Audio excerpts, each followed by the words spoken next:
Hello students, animation के इस course में आपका बहुत बहुत स्वागत है। आई होप आपने क्लास नंबर 3 को देखकर सारे जो टूल्स मैंने आपको बताए थे उसकी प्रैक्टिस आपने कर ली होगी। अगर आपने प्रैक्टिस नहीं करी है तो आपसे एक रिक्वेस्ट है कि पहले आप क्लास 3 देखें और एनिमेट सीसी के टूल्स को इस्तेमाल करना सीखें, क्योंकि आप जब तक प्रैक्टिस नहीं करेंगे टूल्स की तब तक आप कोर्स को कंप्लीट नहीं कर पाएंगे और ना ही इस कोर्स के अंदर आप आगे बढ़ पाएंगे। तो पिछली क्लास के अंदर जो भी हमने बनाया था उसको हम डिलीट कैसे करेंगे, सेलेक्ट करके फर्स्ट वाले टूल से डिलीट कर देते हैं। जब चीज यहाँ पर आप देखोगे कुछ भी चीज सीन के ऊपर नहीं है, इस स्टेज के ऊपर नहीं है, तो आपको लेयर के अंदर यहाँ पर ब्लैंक दिखाई देगा। जबकि मैंने आपको तीसरी क्लास में बताया था कि कुछ आप शेप बनाओगे तो यहाँ पर की फ्रेम लग जाएगी, एक ब्लैक कलर की छोटी सी की फ्रेम लग जाती है। ओके, अब हम इस क्लास के अंदर क्या करेंगे, एक शेप बनाएंगे और उसको हम क्या करने वाले हैं, सिंबल करने वाले हैं। ओके, तो इस क्लास को आप बिल्कुल ध्यान से देखना, आपको ये चीज बहुत अच्छे से समझ में आ जाएगी। और एक चीज, ये जो मैं बार बार आपको स्टेज बोल रहा हूं, अगर आप इस स्टेज का कलर चेंज करना चाहते हो तो आप क्या करो, फर्स्ट वाले टूल को सेलेक्ट करो, डॉक्यूमेंट सेटिंग आपको दिखाई देगी, स्टेज के ऊपर क्लिक करके यहाँ से आप स्टेज का कलर भी चेंज कर सकते हो। लेकिन हम एनिमेशन कर रहे हैं तो यहाँ पर हम व्हाइट ही रखेंगे ताकि एनिमेशन जो भी मैं बनाऊं वो आपको सही दिख सके। तो सबसे पहले हम क्या करते हैं, एक शेप बनाते हैं। शेप हम बनाएंगे यहाँ से रेक्टेंगल से। रेक्टेंगल कैसे सेलेक्ट करना है, आर प्रेस करके आप सेलेक्ट कर सकते हैं, यह मैंने आपको पहले भी बताया है। अब देखो, फिल का मैंने आपको बता दिया है तीसरी क्लास के अंदर कि यहाँ से आप जो भी कलर लेंगे वो बॉक्स के अंदर फिल होगा। स्ट्रोक का मतलब होता है बॉर्डर, और अगर यहाँ पर आपकी स्ट्रोक 0 है या फिर 0.1 है तो आप इसको 1 कर देना। जितना मोटा आप बॉर्डर रखना चाहते हैं उतना आप यहाँ पे बढ़ा सकते हो। 1 की जगह पे आप 5 भी रख सकते हो, 10 भी रख सकते हो, लेकिन पहली बार ट्राई करते टाइम यहाँ पर हम 1 ही रखेंगे। अब हम क्या करेंगे, देखो ये रहा लेयर। लेयर पर हम थोड़ा सा काम भी करेंगे, ओके, इस टाइमलाइन के ऊपर।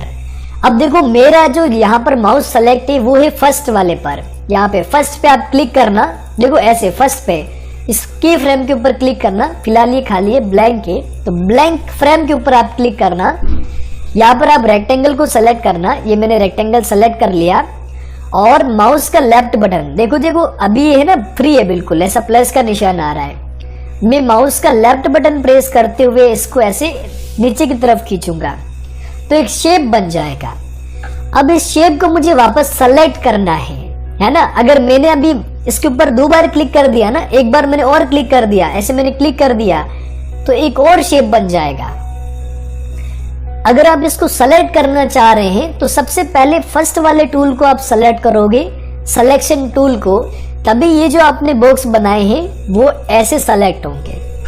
मैंने आपको तीसरी क्लास में बताया है कि अगर आप केवल एक बार क्लिक करोगे तो अंदर का पार्ट ही सेलेक्ट होगा, इस अंदर वाले पार्ट को ही आप सेलेक्ट कर पाएंगे।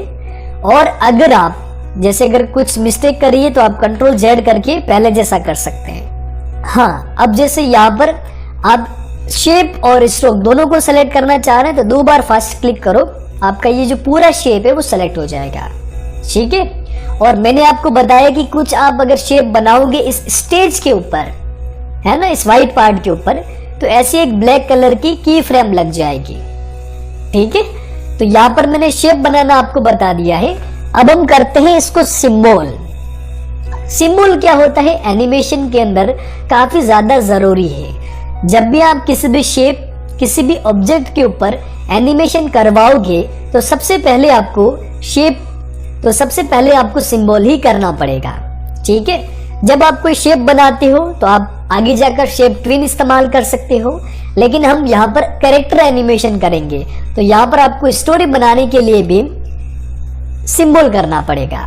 अब देखो यहाँ पर की फ्रेम तो सेलेक्ट है, अपना ऑब्जेक्ट भी सेलेक्ट है ना। ये ऑब्जेक्ट देखो मैंने ऐसे भी सेलेक्ट कर सकता हूँ, माउस का मैं लेफ्ट बटन प्रेस करके ऐसे भी कर सकता हूँ, या फिर मैं 2 बार क्लिक करके भी सिलेक्ट कर सकता हूँ।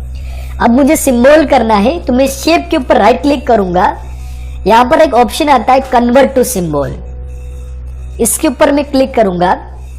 अब कन्वर्ट टू सिंबल का एक ऐसा पॉपअप आपके सामने आएगा। सिंबल का नाम आपको क्या लिखना है, आप सिंपली लिखिए बॉक्स। बॉक्स बना रहे तो बॉक्स लिखिए। आगे जाकर आप फेस बनाओगे तो फेस लिखना, हाथ बनाओगे तो हैंड लिखना, आपकी इच्छा है वो आप लिख सकते हो। टाइप के अंदर आएगा ग्राफिक। ग्राफिक का ये मतलब होता है कि हम यहाँ पर इन शेप या फिर ऑब्जेक्ट को हम एनिमेशन करवाएंगे तो हमें ग्राफिक रखना पड़ेगा। अगर आप बटन यूज करते हैं तो ये वेब डिजाइनिंग की ओर आपको लेकर जाता है, जबकि हम वेब डिजाइनिंग इस कोर्स के अंदर नहीं सीख रहे हैं। मूवी क्लिप अगर आप करोगे तो मूवी क्लिप करने में ये होता है, जब भी आप किसी भी शेप के अंदर कोई शेडो, कोई फिल्टर, कोई ग्लो आप अगर लगाना चाहते हैं तब जाके आप इसमें मूवी क्लिप करोगे। फिलहाल हम ग्राफिक करेंगे। रजिस्ट्रेशन पॉइंट, इसका मतलब होता है कि आप जो सिंबल करेंगे उसका पॉइंट कहाँ पे रखना है। यहाँ पर आपको टोटल 9 पॉइंट दिख रहे हैं, बिल्कुल छोटे छोटे, और एक बीच में ब्लैक पॉइंट दिख रहा है, यानी कि हमारा पॉइंट बीच में सेट है। आप इसको अगर कोने पे कर दोगे तो वो कोने पे पॉइंट बनेगा, जबकि हमें सेंटर में रखना है। तो इस चीज को आप देखना कि आपका ब्लैक पॉइंट यहाँ पर सेंटर में होना चाहिए, और सिंपली आप ओके पर क्लिक कर दो। ओके पर क्लिक करने के बाद में आप क्या देखोगे कि आपका जो बॉक्स था ऑब्जेक्ट के अंदर यहाँ पर प्रॉपर्टी में ग्राफिक दिखेगा, यानी कि आपका जो बॉक्स है वो सिंबल हो चुका है।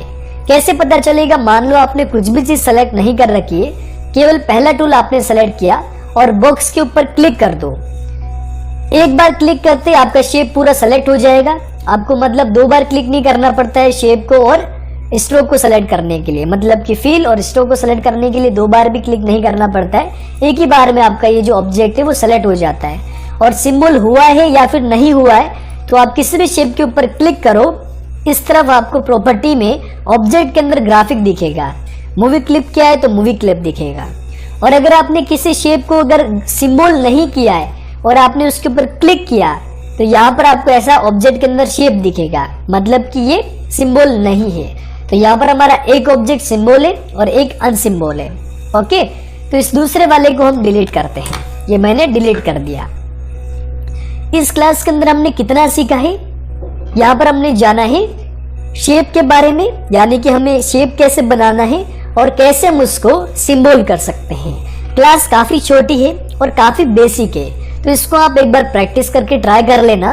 बिना ट्राई किए अगर आपने डायरेक्ट एनिमेशन करवाना शुरू कर दिया, कैरेक्टर एनिमेशन आपने करवाना शुरू कर दिया या फिर आगे की क्लासें देख ली तो आपको कुछ समझ में नहीं आएगा।